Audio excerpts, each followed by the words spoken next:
Foi.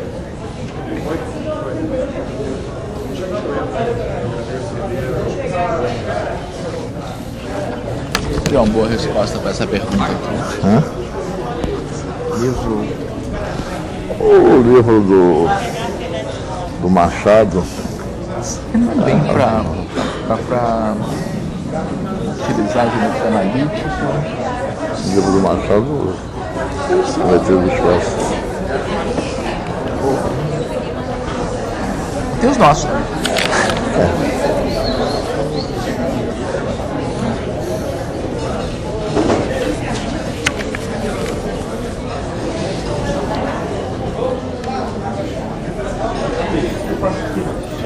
Vamos ficar aqui, né? Vou colocar mais longe depois.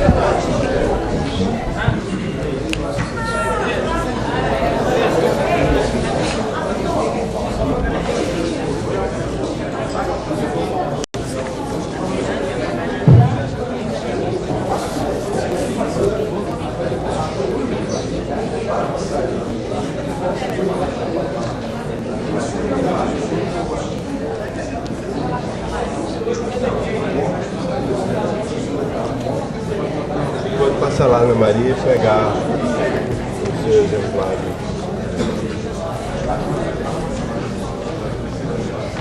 Cadê o Wagner?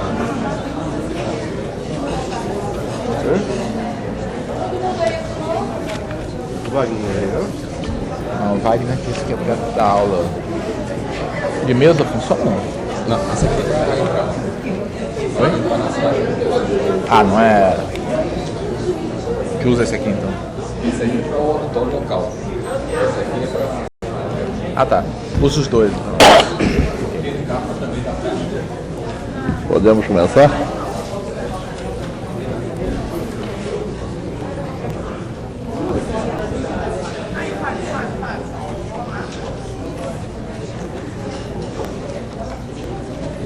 Eu podia começar por esse.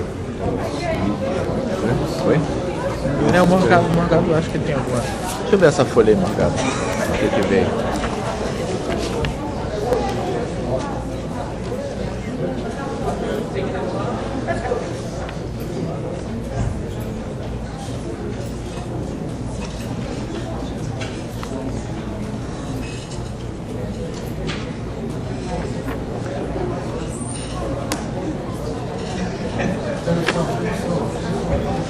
Você responde a 789 daí, Elon?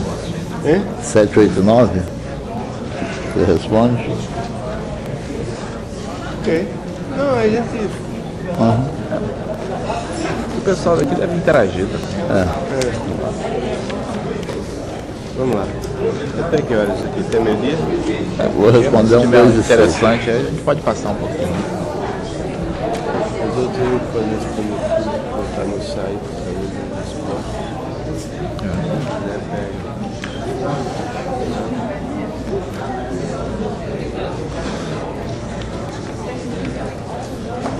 Tá ligado aí?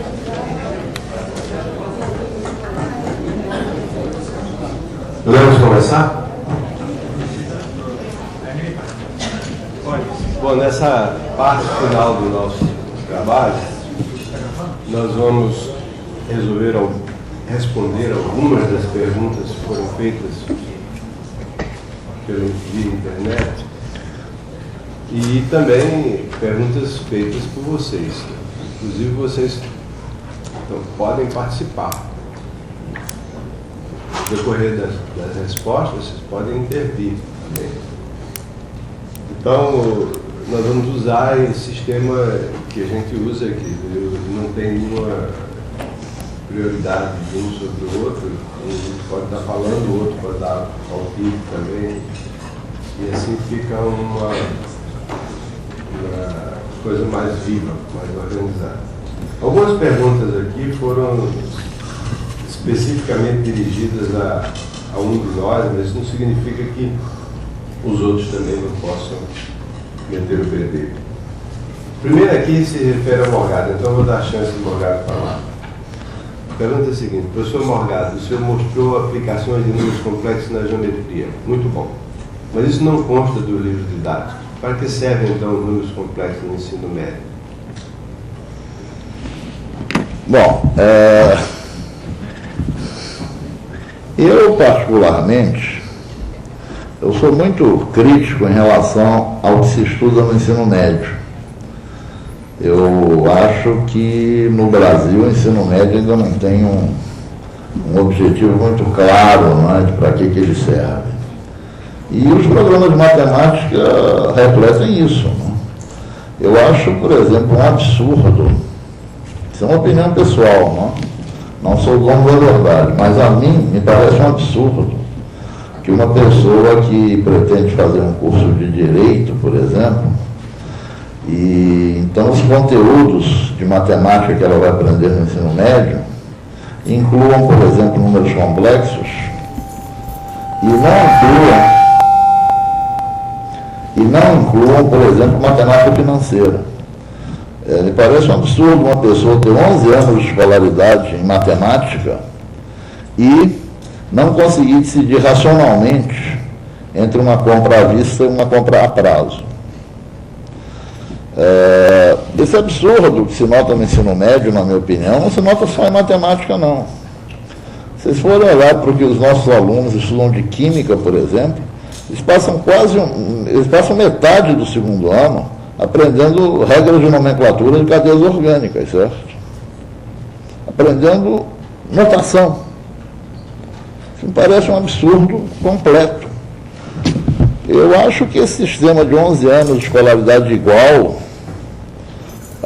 antes da universidade, uma coisa, para mim, bastante estranha. Né? Mas, Morgado, a pergunta é para que serve o estudo de números complexos? Para que servem os números complexos dados no ensino médio?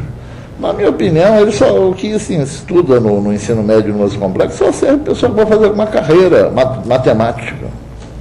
É um tema que jamais deveria estar, na minha opinião, como tema de ensino obrigatório, né, para todas as pessoas. Né? Paulo César, sua opinião. Menos com relação à parte específica, então, existe, é claro, uma razão para ter números complexos, que é a necessidade dentro aí do programa para fazer coisas como equações e polinômios. Só que, como o Morgado disse, é claro que esse assunto, eu acho que mesmo para os alunos que vão com uma carreira técnica, seria algo que perfeitamente podia ser feito dentro da universidade. O trabalho que a ser feito com polinômios e equações poderia ser mais elementar, mais exploratório, mais gráfico, que não se faz. Então, a gente tem, na verdade, quando comenta esse tipo de assunto, né, duas atitudes possíveis. Eu acho que a nossa postura tem sido sempre de uma postura crítica com relação ao fato de que se ensina mal muita coisa no ensino médio, e como o Morgado falou, isso é verdade em todas as disciplinas, não só em matemática. Agora, o outro lado da questão, que a gente procura também enfatizar, é que todos nós temos uma capacidade limitada de influir nessa realidade. Ou seja, a gente procura fazer isso, e certamente quando participamos de comissões, de trabalhos para fazer diagnósticos aí do ensino médio, essas opiniões são colocadas, mas é claro que a gente não tem o poder de modificar isso imediatamente, e vocês como professores também não têm, talvez até tenham menos possibilidade de modificar, porque tem que trabalhar com um bocado de coisa externa, como programas oficiais, como livros didáticos adotados. Então, eu acho que uma outra maneira de responder a pergunta do Morgado já que eu tenho que ensinar número complexo, porque está no programa, os alunos vão fazer vestibular, etc., como fazer para que esse ensino seja o mais interessante possível? Isso a gente procurou fazer um pouco disso aqui, tá? Mostrar por que números complexos surgiram na matemática, tá? E alguns usos explorando a interpretação geométrica. Então, nós concordamos que era algo que não precisava necessariamente estar no programa do ensino médio, mas já que está, vamos fazer bem, vamos fazer algo que acrescente aí os alunos. Só para concluir, a resposta real à pergunta, para que serve então o estudo dos números complexos no ensino médio? A resposta real é a seguinte: o estudo de números complexos no ensino médio serve para resolver problemas de números complexos do ensino médio. Eu tenho uma opinião diferente. Eu acho que a presença dos números complexos no currículo, embora não exista um currículo oficial no país, a presença dos números complexos é justificada em primeiro lugar porque é uma questão cultural. Eu acho inadmissível que uma pessoa fique 11 anos na escola e saia de lá sem saber que existe uma coisa chamada números complexos. É questão cultural. E em segundo lugar, porque existem aplicações, existem conexões entre números complexos e as coisas mais elementares, às vezes nem tão elementares assim, mas alguma coisa elementar. Eu olho para números complexos do seguinte modo: você tem no R2, no plano, nos vetores do plano, você tem a operação de adição de vetores, multiplicação por linear, mas você não tem, em geral, a noção de produto de dois vetores para dar como resultado um terceiro vetor. Isso tem em dimensão 2, porque os números complexos permitem fazer isso. A multiplicação por I, uma rotação de 90 graus, isso torna as questões geométricas fáceis de lidar do ponto de vista algébrico, que isso o Morgado fez aqui. Mas existem outras conexões. Tem uma pergunta aqui, por exemplo, que diz: eu ouvi dizer que os números complexos podem ser usados para deduzir formas de trigonometria. O senhor pode dar um exemplo disso? O exemplo mais natural que eu acho é, se você tiver a forma de Euler elevado a I, ix igual a cosseno x mais I seno x, se você admitir que essa exponencial produto de duas exponenciais, você soma os expoentes, então você tem a forma de cosseno de A mais B e seno de A mais B imediatamente. E eu acho que é melhor fazer assim do que decorar. Existem outras situações em que os números complexos aparecem para resolver problemas de números reais. Um exemplo disso, que podia perfeitamente ser dado no ensino médio, são as relações de recorrência, né, que o Gugu fez um exemplo aqui outro dia, belíssimo. A maior parte das pessoas não entendeu porque ele falou muito depressa, mas você tem uma sequência de números que você quer determinar a forma geral daquela sequência, sabendo que o xn mais 2 é igual a xn mais 1 mais bxn, etc. E quando isso leva a uma equação de segundo grau, uma aplicação interessantíssima da equação de segundo grau, e quando a equação de segundo grau tem raízes complexas, aí você separa a parte real, a parte imaginária, e fica formas muito interessantes em que os números complexos aparecem para resolver problemas de números reais. Você separa a parte real da parte imaginária. Então, eu acho que os números complexos são um desafio para o professor. O que acontece, um desafio para achar aplicações interessantes. O que acontece é que a maneira como ele é apresentado nos livros, e consequentemente a maneira como eles são ensinados, que depende do professor segue o que o livro tem, é muito desinteressante mesmo. Mas eu acho que eles deviam permanecer como um desafio. É um desafio principalmente para os autores de livros, e nesse setor nós estamos muito mal servidos, porque os autores de livros brasileiros têm demonstrado não ter competência suficiente para fazer o que fazem. Aceito réplicas. Okay? Não tem réplicas? Não. Um livro que trata dessas aplicações, que faz as coisas partindo das propriedades complexas para obter as formas de trigonometria, é o volume de Trigonometria e Números Complexos da coleção Professor de Matemática. O livro Trigonometria e Números Complexos, da coleção de Professor de Matemática, ele deduz as propriedades trigonométricas a partir das propriedades dos números complexos. Vale a pena fazer um exemplo no quadro?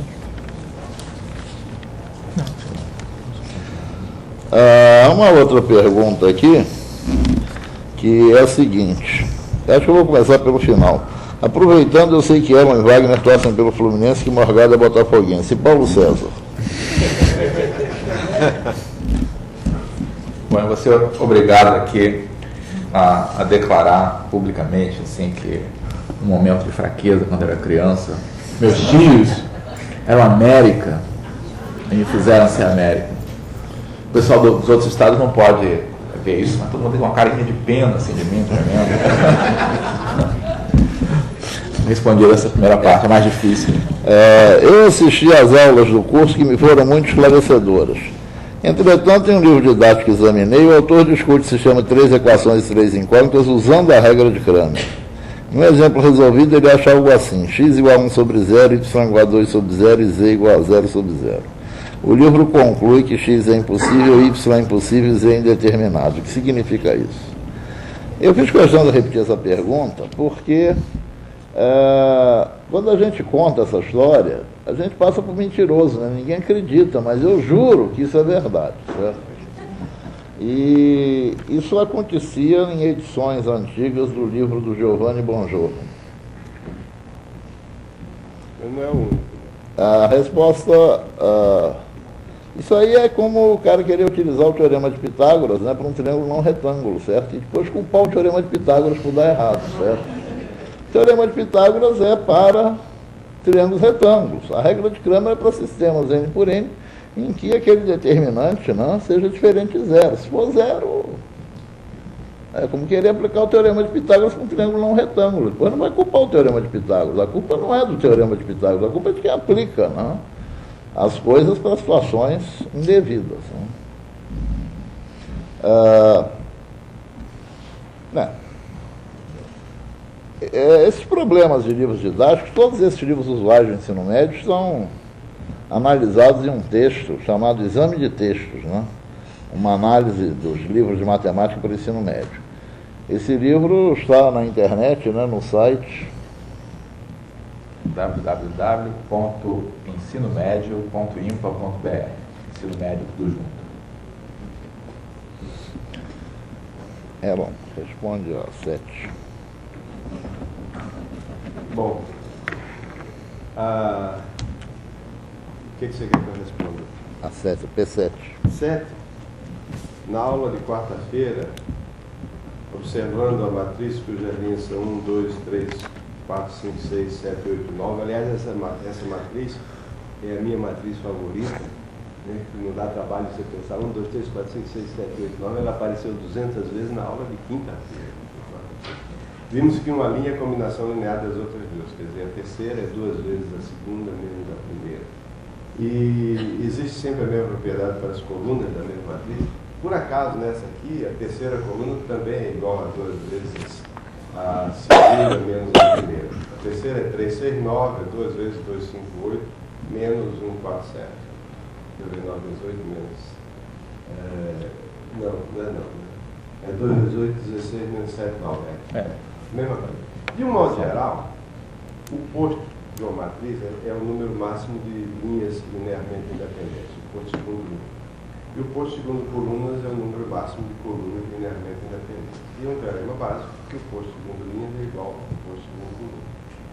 E isso ficou claro a partir das nossas discussões. A linha de ontem é do Paulo César de hoje. Quer dizer, quando você tem uma linha que é a combinação linear das outras duas, você também tem uma combinação linear. Certo? É só um comentário, Ana. Se o número de linhas chegou Se a matriz for quadrada, né? Se a matriz não for quadrada, continua valendo o termo do posto, mas aí a interpretação. Forma diferente.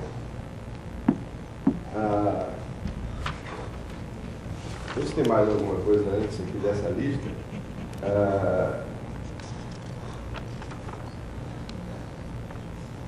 os professores Wagner e Elon, aliás, porque foi escrito antes da aula, Paulo César, mostraram interpretações geométricas do sistema de 2 e 3 incógnitas. Em um sistema linear de 4 incógnitas, existe alguma interpretação geométrica? Existem exatamente as mesmas interpretações. Só que agora a variedade de casos possíveis é maior. Cada linha, por exemplo, você tem um sistema 4x4, cada linha representa, eu mencionei isso na minha aula rapidamente, representa um hiperplano no espaço a 4 dimensões. Então você tem 4 linhas, você tem 4 hiperplanos. Agora, a interseção de 4 hiperplanos pode ser vazia, pode ser uma linha, pode ser um plano de dimensão 2, pode ser um plano de dimensão 3, e pode ser um ponto. Né? Porque você tem uma variedade maior de situações que ficam difíceis, para não dizer impossíveis, de desenhar no quadro. Porque o quadro tem 2 dimensões, já é uma espécie de tour de force. A gente representou um objeto tridimensional no quadro que tem 2 dimensões. Imagina um objeto tetradimensional. Mas a gente usa em álgebra linear, em análise, em geometria analítica, n-dimensional, a gente usa a linguagem que a gente usa em 3 e 2 dimensões como se a gente estivesse vendo aquilo, mas funciona normalmente. Porque a linguagem é geométrica, mas o raciocínio é algébrico. Entende? Quer dizer, quando eu estou interpretando o sistema 3x3 como sendo 3 planos no espaço, eu estou usando essa linguagem de 3 planos, etc., mas as contas e as conclusões que eu tiro são a partir das equações, que são os números dados. Então eu tenho que interpretar aquela situação geométrica em termos dos números que eu tenho. Eu tenho que... o objetivo inteiro da minha aula de quinta-feira foi mostrar como é que você pode tirar conclusões geométricas e usar a imaginação, aquela figura na sua cabeça, a partir dos dados numéricos que são dados nas equações. A rigor, eu podia ter deixado inteiramente de lado toda a geometria e me fixar só na álgebra. Não fazer nenhuma referência à geometria. Isso não faria, do ponto de vista conceitual, não faria falta nenhuma. Agora, do ponto de vista didático, a imagem, existe uma expressão, uma frase que é muito mais conhecida em inglês do que em português, mas também é conhecida em português, é que uma figura vale 1000 palavras. Okay? A gente, imaginando a situação geometricamente, a gente tem uma compreensão melhor das coisas. Tem uma pergunta para o Morgado, de Pernambuco. Independentemente da área ser seguida, quais os conceitos, os conteúdos de matemática você considera primordial para o ensino médio? Olha, eu tiraria do ensino médio, certamente, eu não consideraria um conteúdo geral, né, para qualquer carreira, exatamente números complexos, por exemplo. Muito do que se ensina de polinômios eu tiraria, e incluiria certamente matemática financeira, incluiria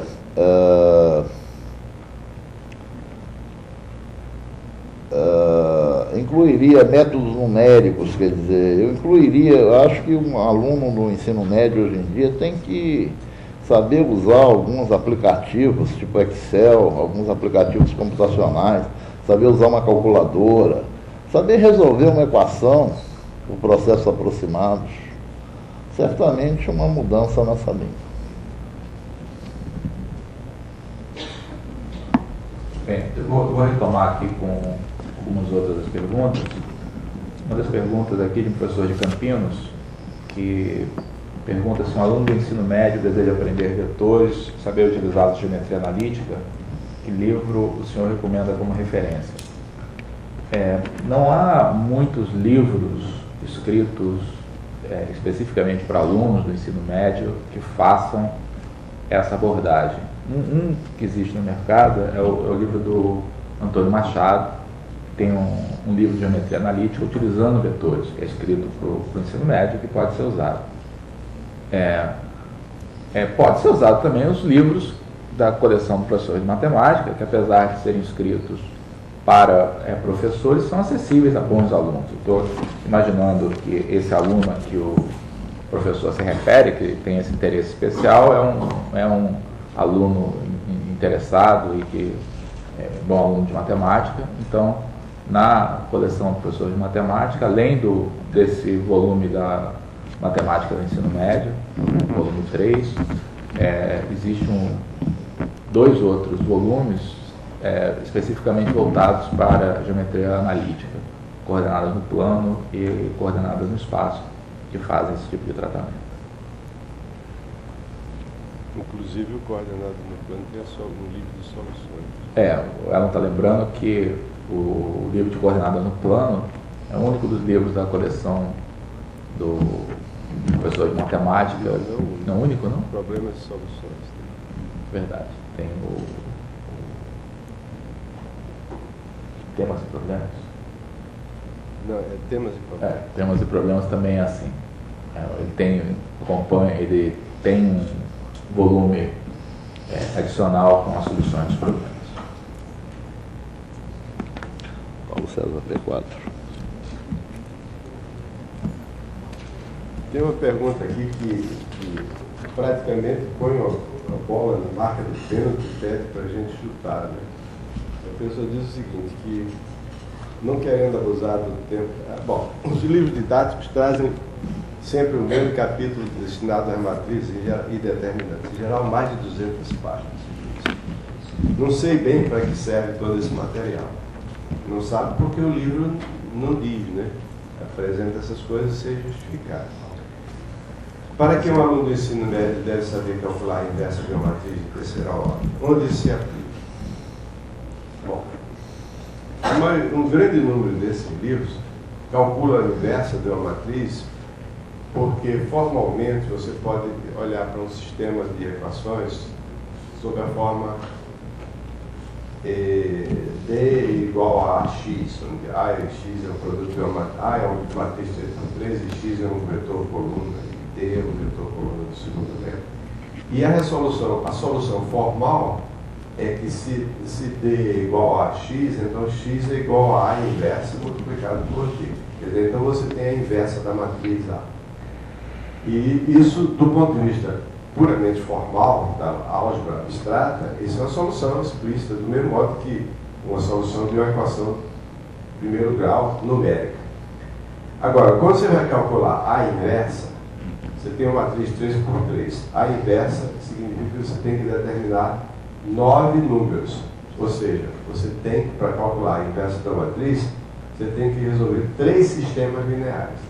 Cada sistema linear lhe dá uma das colunas da matriz inversa. Qualquer que seja o processo que você use, você está resolvendo 3 sistemas lineares. Se o objetivo é resolver um sistema, e você então apresenta como método para resolver um sistema, um método que consiste em resolver 3 sistemas, então é claro que esse método não é um método prático, tá certo? Mesmo que você diga, não, mas eu posso resolver, achar a inversa, escrevendo as colunas da matriz, depois escrevendo a identidade, a matriz de identidade do outro lado e fazendo o escalonamento com tudo. Você está fazendo um escalonamento 3 vezes mais complicado do que o escalonamento normal. Talvez um pouco menos de 3 vezes, mas mais complicado. Então, para que fazer isso? Agora, a matriz inversa, ela tem um grande interesse do ponto de vista algébrico. Permite você fazer, resolver problemas de álgebra de matriz. Mas no caso de usar a matriz inversa, ela deve ser mencionada, usar para resolver sistema é bobagem. E não querendo abusar do tempo de vocês, quero dizer que eu ensinava a equação da reta através de um determinante 3x3. Isso aí nós já vimos, isso é bobagem, porque é uma coisa muito complicada. Não sei se eu já disse aqui a vocês, mas aquele determinante 3x3 que aparece na equação da reta, aquilo ali é menos de um fator 1/6, aquilo ali é o volume de um tetraedro que tem a base no plano Z igual a 1 e o vértice na origem. E aquele volume, aquilo ali é o volume do tetraedro, né? 6 vezes o volume do tetraedro. E isso aí, esse volume é zero quando os 3 pontos que estão, os 3 vetores que estão no plano Z igual a 1 são colineares. É a maneira mais complicada que eu conheço de dizer que 3 pontos são colineares, né? É quando o volume é zero. É aquele determinante usado para dar a equação da reta diz que um dos 3 planos você tem dois pontos x0, y0, x1 e y1 e um ponto variável xy. Quando os 3 são colineares, então você tem a equação da reta igual a zero. Já conversamos sobre isso aqui, dizendo que esse modelo não é muito bom porque você olhando para ali, você não fica com a noção de como é a reta, por onde ela passa, etc. Aprendi com o professor Wagner que a equação da reta é uma coisa tão simples e que vale mesmo, e que os eixos, mesmo que os eixos não forem ortogonais. Vou jogar o determinante no lixo e adotar a atitude de vocês. Mas o que fazer com o livro que eu tenho que adotar? Aí é que eu digo que ele pôs a bola na marca do pênalti. Ele A disse mesma que coisa. vai jogar o determinante no lixo, o que é que eu faço com o livro? A mesma coisa. Não vou responder. A mesma coisa, a minha A bola está na sugestão. marca do pênalti, o goleiro está caído no chão, você é covardia chutar, deixa a bola lá. Aí o Paulo César respondeu. E o que mais? Já. As duas outras páginas, Não, respondeu. 8 e 9. Então, deixa eu comentar aqui um pouquinho as perguntas que vieram hoje lá do pessoal do Rio Grande do Sul. Vamos aproveitar, o pessoal do Rio Grande do Sul, além de mandar as perguntas, teve a gentileza também de mandar algumas fotos lá do treinamento lá do Rio Grande do Sul, que a gente gostaria de mostrar aqui para a nossa plateia, mas também para os do resto do Brasil. Você vai mostrar aqui na tela ou vai... Não, no telão mesmo. No telão mesmo, né?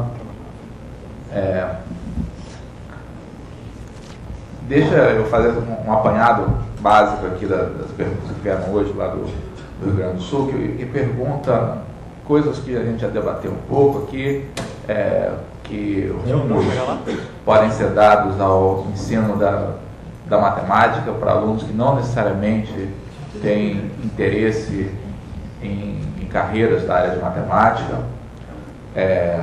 Tem uma outra pergunta que diz que o aluno cobra cada vez mais a visualização, a aplicabilidade do conceito e refuga as demonstrações, como é que isso poderia ser feito de maneira viável na sala de aula.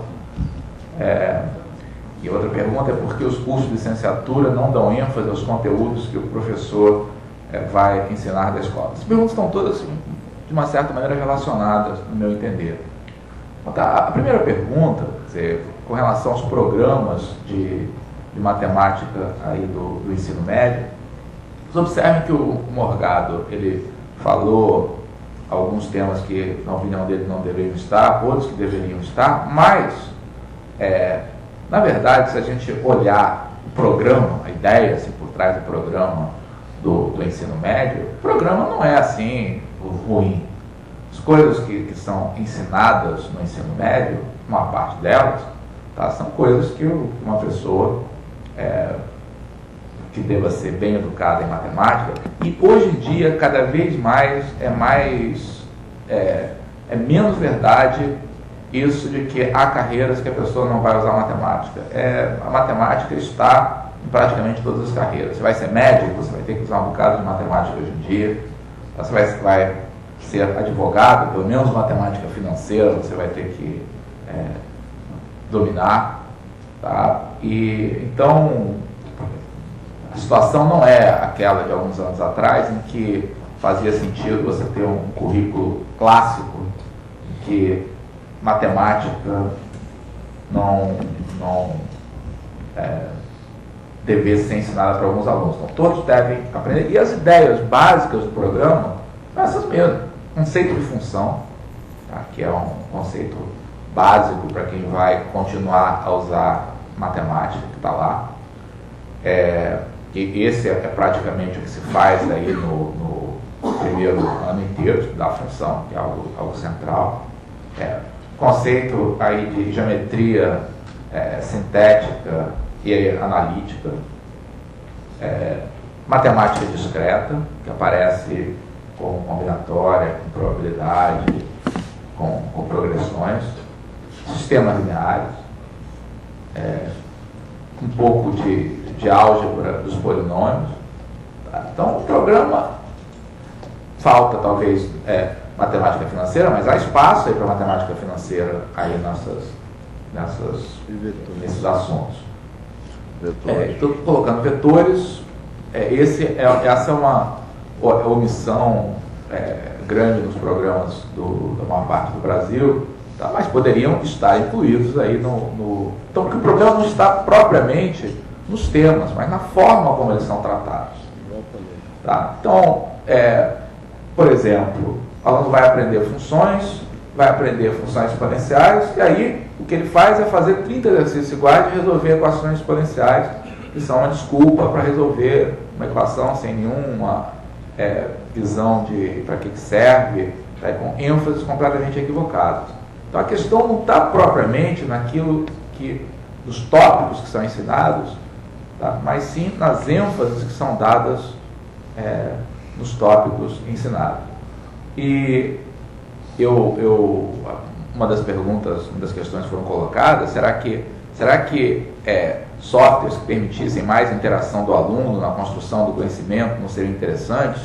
Claro que sim. É claro que aí a gente tem uma questão da realidade. Infelizmente, a realidade aí das nossas escolas faz com que algumas ideias que seriam ótimas sejam difíceis de serem aplicadas na prática. Em particular, nós no Brasil temos uma tradição longa da sala de aula organizada conforme a gente está aqui. Se o professor fica na frente, o aluno fica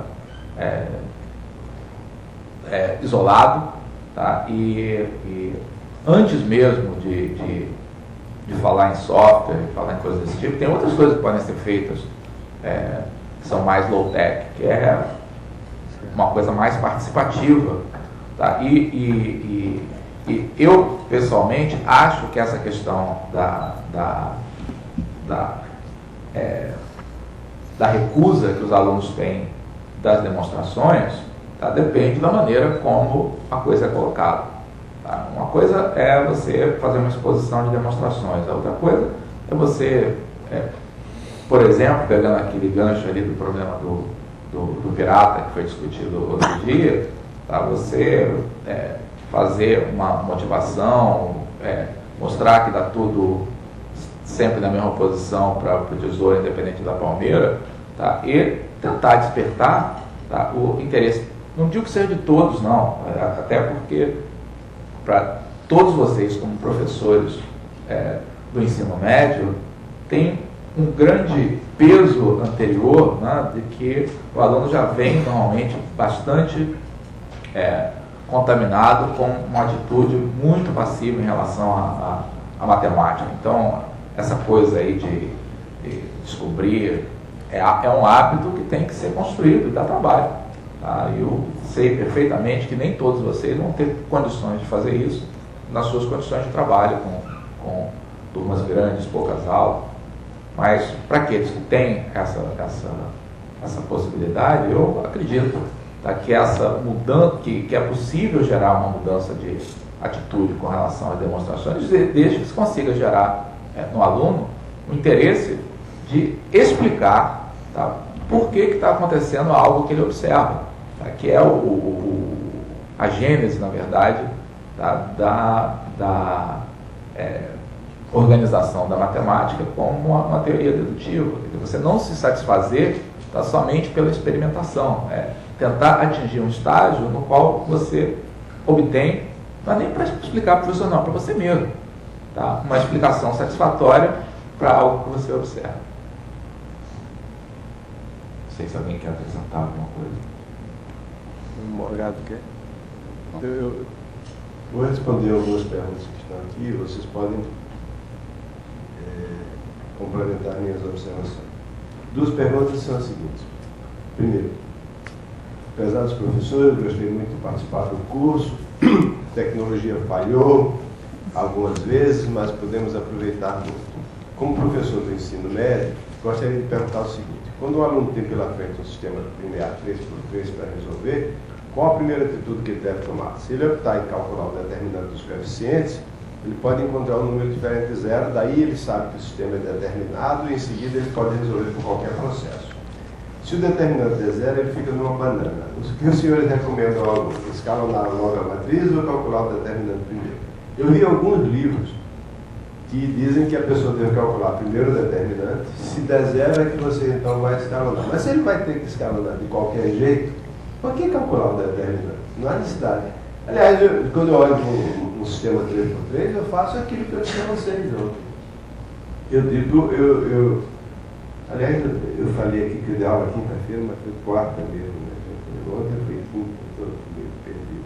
Bom, deixa pra lá. Eu olho o seguinte, se eu vi uma mera inspeção, eu vejo que uma linha é múltipla de outra, eu já sei o que é que vai acontecer. Né? Bom, faça aquela análise. É verdade que o escalonamento responde tudo. 3x3 escalonamento é formidável.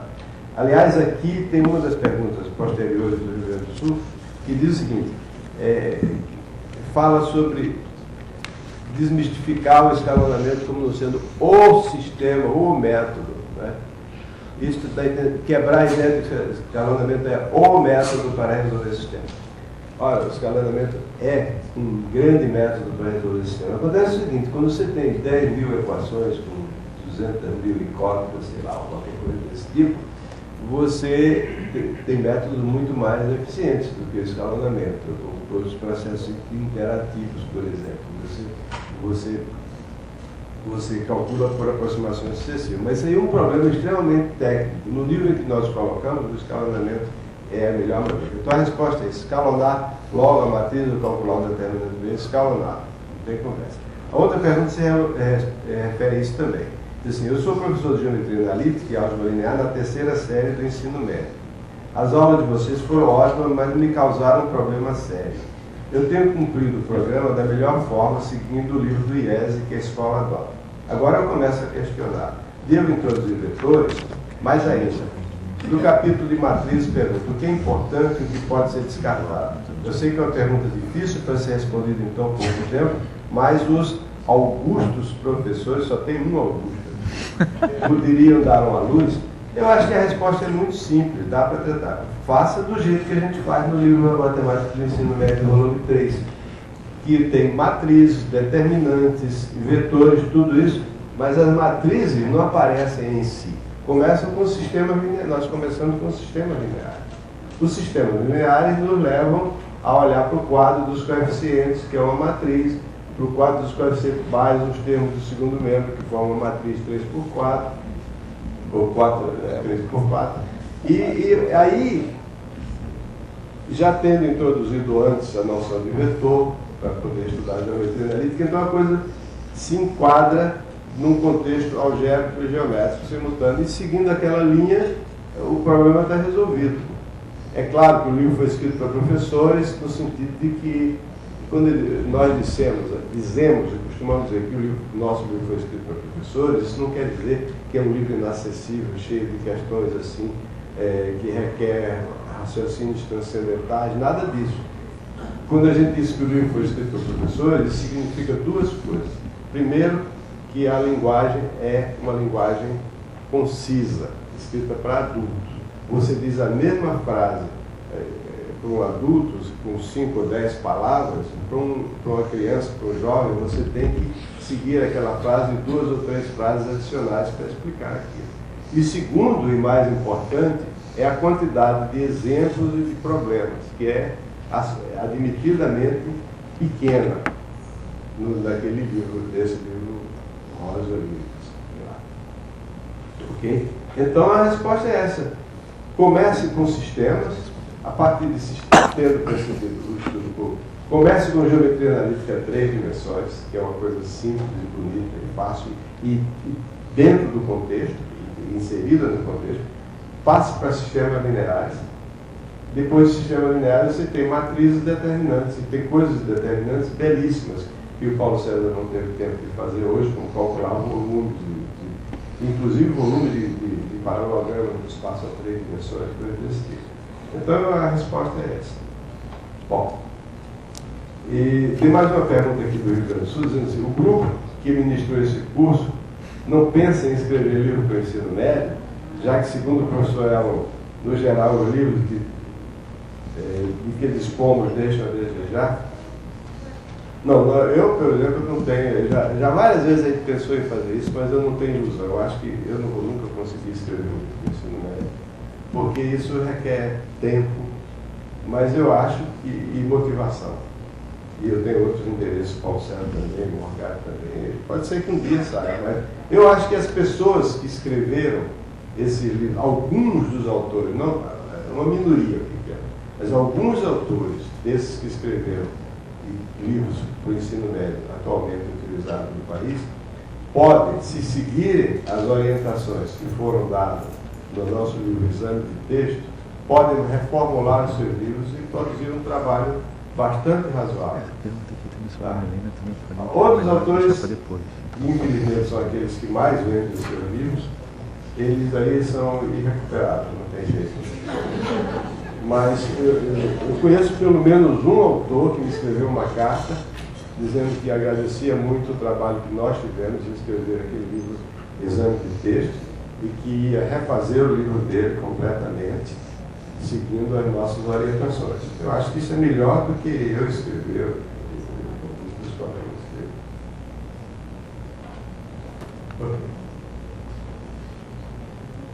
Deixa eu tentar responder aqui um grupo de perguntas de Minas Gerais, da professora Maria José de Paulo. Faz uma série de perguntas, algumas vou responder, outras vou passar para ela também. Uma das perguntas é como estão as discussões no INPA sobre a formação inicial do professor de matemática. Não devemos acelerar as discussões sobre a necessidade de priorizar a qualidade, a compreensão dos conceitos, o significado geométrico, em lugar de priorizar um grande volume de conteúdos. Nos cursos de licenciatura, os alunos aprendem sem entender e acabam aceitando qualquer coisa que aparece nos livros didáticos quando estão em exercício profissional. Eu vou dar a minha opinião pessoal.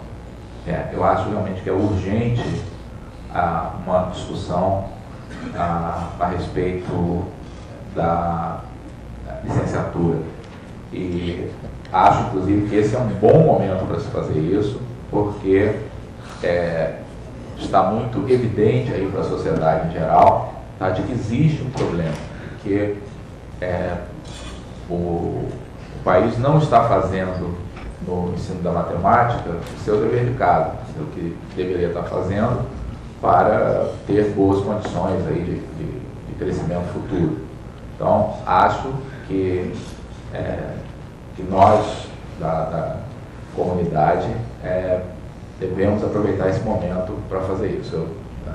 Talvez o Elon queira falar alguma coisa a esse respeito, mas há alguns movimentos aí que estão ocorrendo para tentar criar melhores condições para as licenciaturas, inclusive com curso de treinamento para professores que atuam em curso de formação de professores, mas é algo que está ainda começando.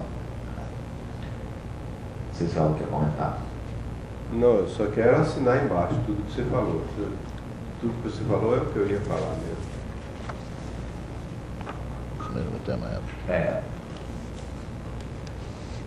Uma das perguntas também lá do Rio Grande do Sul, por que os cursos de licenciatura não dão ênfase aos conteúdos que o professor vai ensinar na escola? Eu sou bastante crítico também da postura que a universidade tradicionalmente tem adotado, tá, em relação à licenciatura. É mais cômodo, na minha opinião, tá, que os cursos de licenciatura sejam organizados em torno do bacharelado em matemática. Tá? Que é claro que há muita coisa comum nos dois cursos, alguns fundamentos são comuns, tá? Mas o que ocorre muitas vezes é que é mais fácil, em termos da organização interna, tá? Que o curso de licenciatura se organiza em termos dos cursos que estão oferecidos para o bacharelado. Com isso, a formação específica do professor como professor acaba se limitando, tá, a coisas que têm a ver com didática e coisas desse tipo, e menos com o ensino, a discussão dos conteúdos que vão ser dados em sala de aula. Então, acho que isso aí é realmente algo que precisa ser discutido mais, tá, e que seria bom que fosse alterado. Eu quero voltar um instantinho aqui a pergunta da professora Maria José, que coloca uma questão, e depois surgiu uma outra pergunta de Minas Gerais também a esse respeito, que tem a ver com organização do programa. Primeiro, perguntou por que esse assunto de sistemas lineares determinantes aparece no terceiro volume da nossa coleção, quando normalmente é ensinado no segundo ano, ou consta do segundo volume da maior parte das coleções. Eu acho que isso aí está mais ou menos naquele assunto que eu falei antes, de que os assuntos, os tópicos são bem escolhidos, mas as abordagens não são. Então, no momento em que se organiza o conteúdo de tal forma que sistemas lineares são ensinados no segundo ano, tá? E geometria analítica é ensinada no terceiro, equação da condição de paralelismo, etc., está no terceiro ano, você garante que o aluno não vai fazer a conexão entre as duas coisas. Tá? Então, não é importante aí se vai ser no segundo ou no terceiro ano, é importante que seja junto. Tá? Essa que é o ponto que norteou essa escolha. A outra pergunta que ela faz também sobre essa organização é vetores. Nós defendemos que vetores sejam ensinados porque é algo que o aluno vai trabalhar de qualquer forma, porque faz parte da física. Mas os alunos aprendem a trabalhar com vetor, tá, desde o primeiro ano, na física. Eu acho que isso não é tanto problema, quer dizer, não faz muita diferença se os alunos aprendem primeiro a aplicar na física e depois vão aprender na matemática. O importante é que em algum momento se resgate aí esse assunto como sendo um tópico matemático, sim, que ele possa fazer uso desse conteúdo aí no futuro. Nós registramos aí com prazer a chegada do professor Wagner, que agora acho que vai passar a responder todas as perguntas. Bom, deixa eu chegar a algumas perguntas agora, imediatas, escritas aqui à mão. Minas Gerais e os outros estados terão a oportunidade de fazer o curso referente ao primeiro e segundo volume da coleção? Essa é uma pergunta dirigida aos meus colegas. Minas Gerais é porque veio de Minas, né? Sim. Bom, sim, querendo Deus. Ceará. O estudo das cônicas pode ser dispensado do ensino médio? Essa é uma pergunta interessante, porque, em geral, o estudo de esse, aquele ou aquele outro assunto, encaixado dentro de um programa, ele fica subordinado ao uso que você venha fazer, a interpretação e a conexão desse assunto com os outros. Pelo menos um tipo de cônica é obrigatoriamente estudado, que é a parábola. No momento que você estuda a função quadrática, o gráfico da função quadrática é uma parábola, e você tem a obrigação moral de explicar o que é uma parábola, porque ele chega e diz, isso aqui é uma parábola, tem que dizer o que é uma parábola, e aí nós temos a oportunidade de dar várias aplicações das propriedades da parábola, por exemplo, espelhos parabólicos, antenas de televisão, antenas parabólicas, essas coisas. Aliás, a esse respeito, não sei se vocês têm conhecimento, que nós temos um livro que foi o texto resultante de um curso que nós demos aqui ano passado, um livro que se chama Temas e Problemas, o qual é a parte escrita e uma coleção de 10 vídeos que reproduzem as 10 aulas que nós 4 temos aqui no começo do ano passado. Começo do ano passado. E esse livro, esses vídeos trazem explicações, entre outras coisas, sobre a parábola, etc. Agora, quanto às outras sessões cônicas, já que a gente menciona a parábola, a elipse e a hipérbole, elas são interessantes em si, mas na medida, a elipse pela propriedade refletora e a hipérbole já mais aí ligada com o logaritmo, mais tarde, né? Mas eu acho que as sessões crônicas ela têm um interesse, devem permanecer na medida em que elas sejam utilizadas e conectadas com os outros assuntos. O que é muito desagradável, o que é causa perplexidade e causa uma sensação do aluno que está estudando uma coisa que não serve para nada, é você ensinar uma matéria sem fazer conexão nem com a vida real, nem com as outras matérias do curso. Toda matéria que se ensina deve estar relacionada com alguma outra coisa. Se ficar uma coisa solta no espaço, é pergunta. E a pergunta de Pernambuco é uma pergunta de natureza sociofilosófica, que é a seguinte: como o ensino médio pode construir no aluno habilidades para viver melhor no sentido de cidadania, da forma como vem sendo apresentado? Bom, quando eu interpreto isso, não somente uma crítica à forma como vem sendo apresentado, mas como deveria ser, de modo a contribuir para a formação do cidadão. A resposta é longa, mas, sei lá, eu diria o seguinte: o cidadão melhor é aquele que é melhor capacitado para entender o que está acontecendo em torno de si e para formar opinião, tirar conclusões. E para isso ele precisa ter um desenvolvimento cultural no qual se insere a matemática. E para ter esse desenvolvimento cultural, desenvolvimento intelectual, desenvolvimento de raciocínio, poder crítico, espírito crítico, né? A matemática precisa ser ensinada de uma forma que não é a que tem sido apresentada. Né?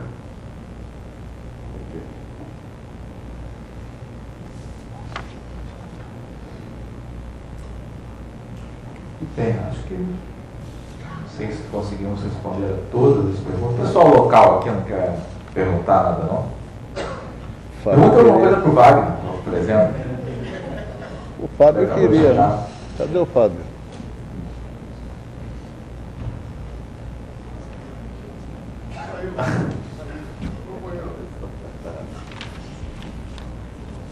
Tem uma pergunta lá atrás, você vai ter que usar o microfone, por favor, para o pessoal dos outros estados poder ouvir. Professor Ivail, do Rio de Janeiro. Vem cá.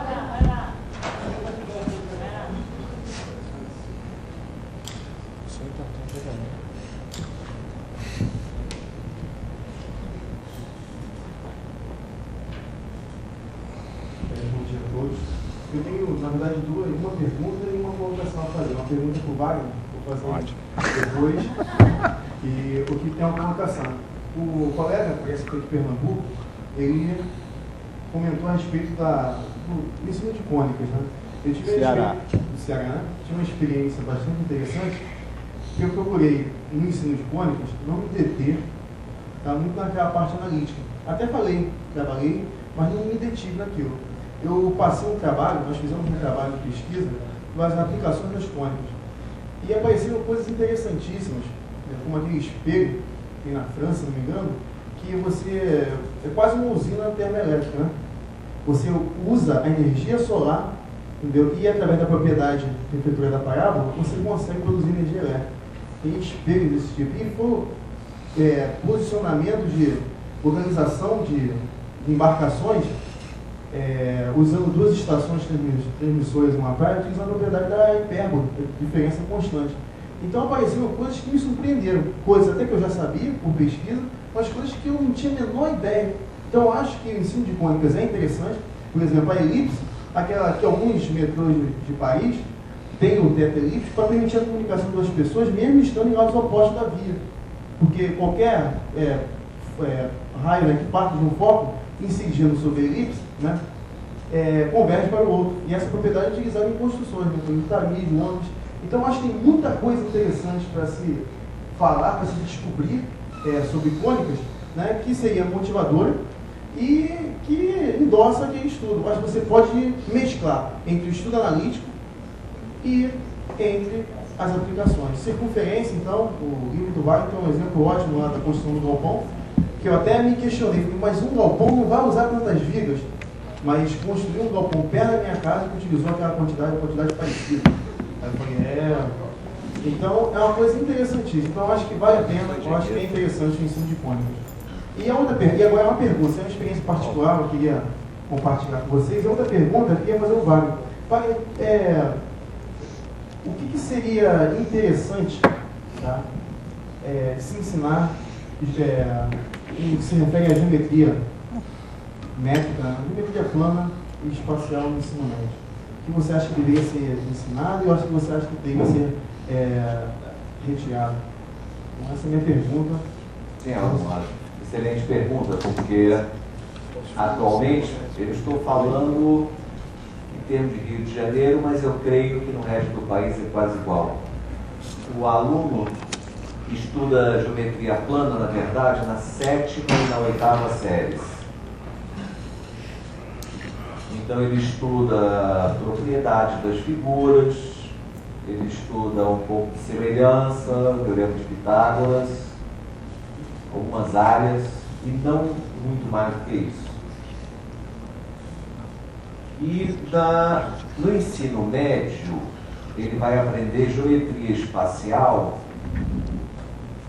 com a parte de geometria plana um pouco precária, porque naquela época ele não tinha trigonometria, portanto ele não sabe teoricamente lei dos cossenos, vai ter que aprender isso em algum momento, lei dos senos, conceito de potência, diversos assuntos que naquela época ele não tinha maturidade e agora tem, mas não tem a oportunidade de aprender, porque geometria plana não faz parte do currículo do ensino médio. Então, seria excelente que se abrisse um espaço para que no ensino médio, nem que fosse por poucos meses, um semestre, se pudesse resgatar a geometria plana, revisar e, sobretudo, completar. Porque o que eles aprenderam foi realmente uma pequena parte. É preciso dizer que eles têm muita dificuldade quando vão fazer os vestibulares, porque na escola não aprenderam geometria plana, e no vestibular eles vão ter que fazer questões disso. Então tem que estudar no cursinho, eles têm que estudar por fora. Então reforço que seria excelente se pudesse abrir um espaço na 2ª série, digamos assim, com itens que são ensinados totalmente desnecessariamente, como eu vi aqui nessa lista, claro, calcular a inversa de uma matriz de terceira ordem. Isso é um negócio que não serve para nada, mas útil seria realmente voltar a ensinar um pouco mais de geometria plana para esse aluno. Acho que respondi. Tenho uma pergunta pernambucana aqui. Como é ministrado o ensino médio em países desenvolvidos? Como se compara com o nosso? Bom, nós andamos uma certa época aqui nos nossos trabalhos. Nós começamos essas atividades de interesse em matemática no ensino médio no ano de final de 90, começo de 91. E um desses anos a gente fez uma sessão de como se ensina matemática no Japão, na Alemanha, na Rússia, em vários lugares. Porque não que nós temos, eu acho que nenhum de nós aqui fala japonês, nem lê japonês, nem tampouco russo.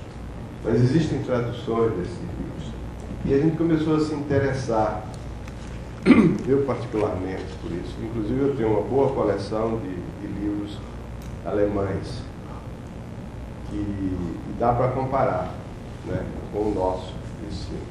Além dos americanos, Além dos americanos, que eu não admiro muito, não. E realmente os livros japoneses se caracterizam pela concisão e objetividade, sendo que os textos dos livros japoneses são extremamente concisos mesmo, porque o sistema de ensino lá põe uma carga de responsabilidade muito grande sobre os professores, sobre os departamentos de ensino das escolas. E os livros dão a direção, dão a orientação. Livros esses que nós examinamos são escritos sob orientação de grandes matemáticos japoneses.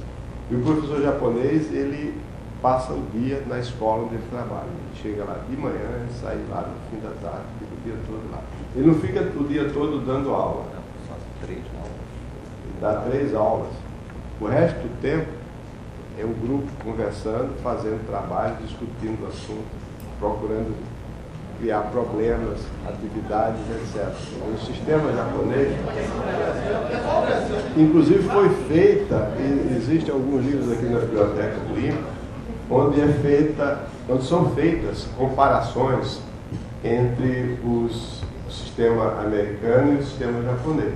E os americanos reagem do mesmo modo que vocês reagiram.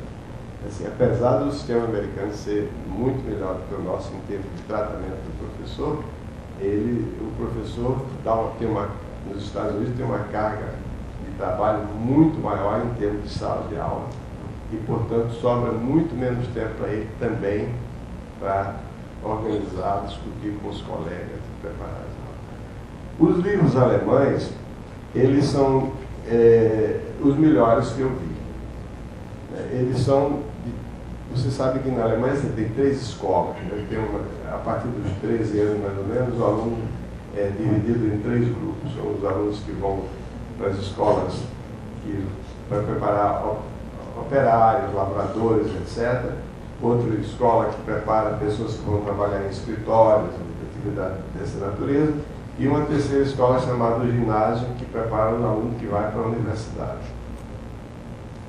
Então, aí, por exemplo, isso varia um pouco de estado para estado, porque a Alemanha, os estados alemães são muito mais independentes, até mesmo do que os estados americanos.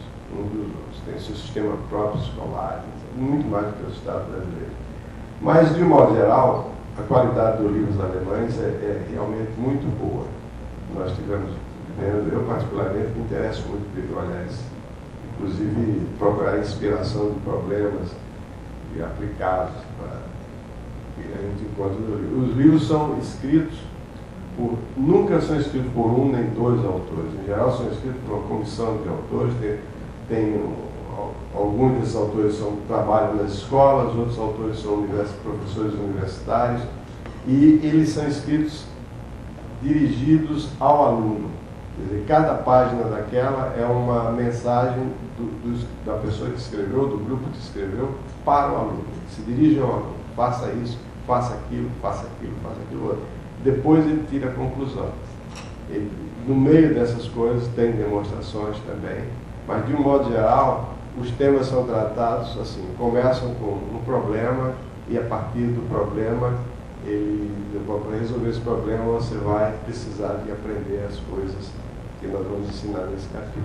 Inclusive o nosso livro Temas e Problemas, né, copia esse processo, que aliás não é um processo alemão, é um processo consagrado no ensino em todo o mundo.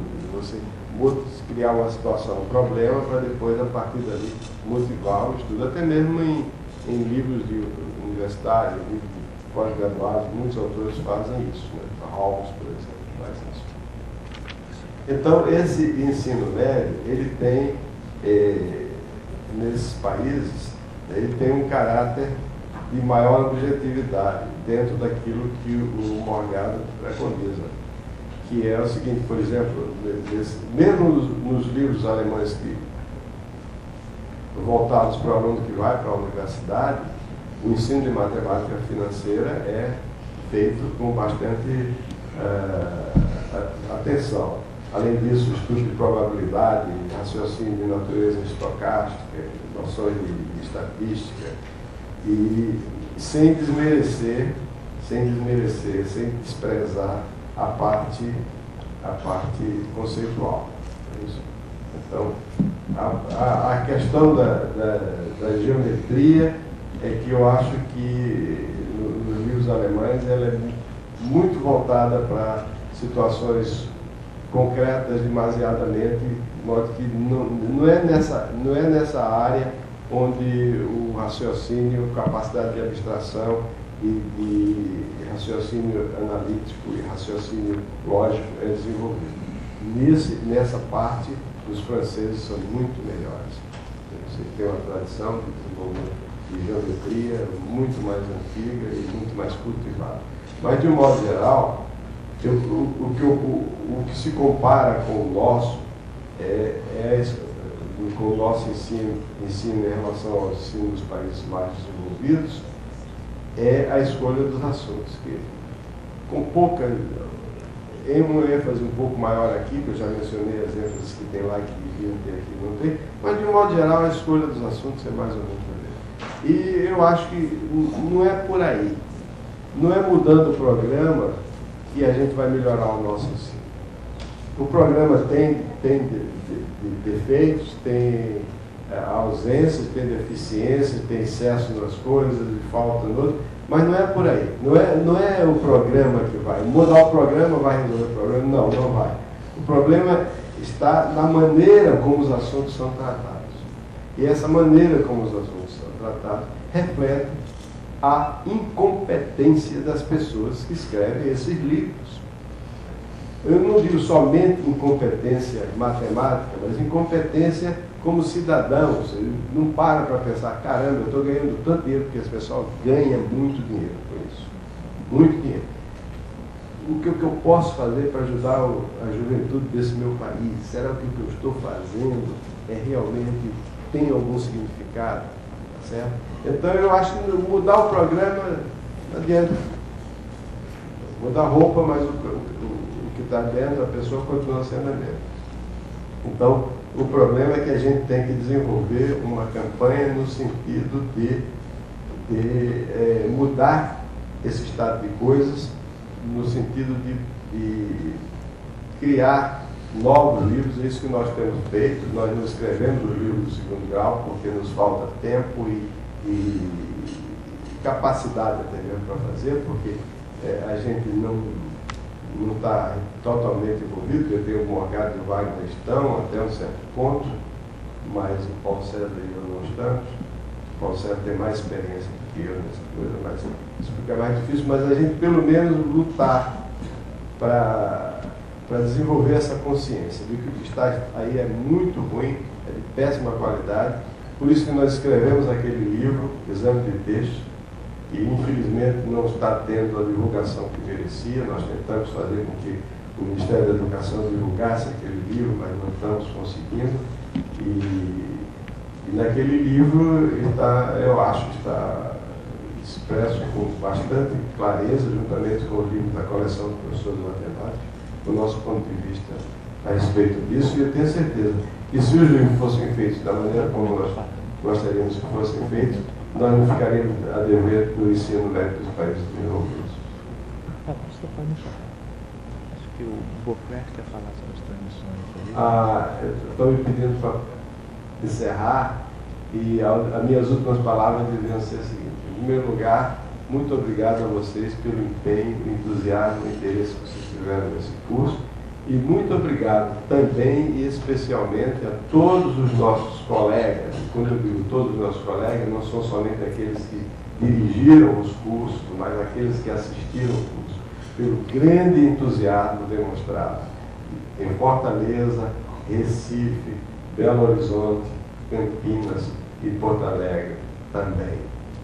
A todos, muito obrigado. Desculpe pelas falhas que houve no sistema de comunicação, a culpa não cabe a nós, mas nós estamos fazendo o possível para que nas próximas vezes essa tecnologia funcione de maneira impecável, porque da parte aqui do pessoal do INPA, eles estão nota 10, não tem problema.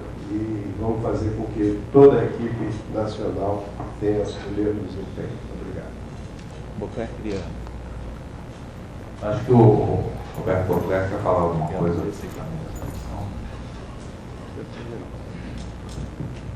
O que eu queria falar é justamente esse finalzinho que o Elon já começou, que a gente teve realmente bastante dificuldade durante esses 5 dias. A gente teve picos de problemas em que realmente a transmissão ficou bastante prejudicada, alguns pontos até sem nenhum entendimento. Mas as pessoas têm dito que a experiência foi realmente bastante válida, que eles querem repetir. Eles, inclusive, a gente começou conversando aqui no final sobre a possibilidade de, em alguns pontos, a gente começar a fazer estudos de ter outro sentido para ter uma interatividade maior entre os auditórios. A gente pretende fazer isso. Queria agradecer bastante também o empenho da RNP, que ajudou bastante essa transmissão. ao pessoal dos POPs dos outros estados, que também foram bastante eficientes na busca dos problemas e nos testes, e aos professores que ficaram nos outros estados assistindo, sendo passíveis de todos esses problemas, tendo paciência e compreendendo o início dessas transmissões, desse projeto que deve acontecer agora mais constantemente. Obrigado.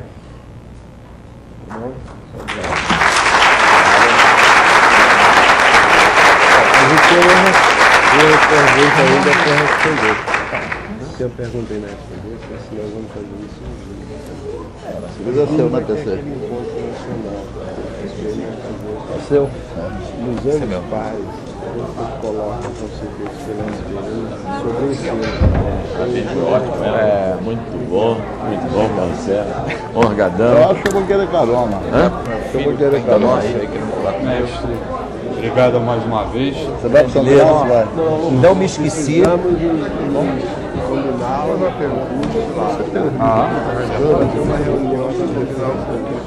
te mostrei. Não mostrei. Lá em casa de eu agora, né? Vamos sentar. Logo depois do carnaval. Vocês têm que fazer. E eu não me esqueci daquele negócio do Cabri, não, hein? Sim, estamos conversando isso agora. Você vai lá pra casa, Vocês têm que orientar um grupo. Nós não falamos sobre domingo. Oi. Eu acho que o próximo encontro vai ser. Sabe o que eu faço da vida? Não, domingo. Sabe qual é a minha profissão? Não. a Maria vem aqui contar. Qualquer coisa ela liga pra vocês serão devidamente.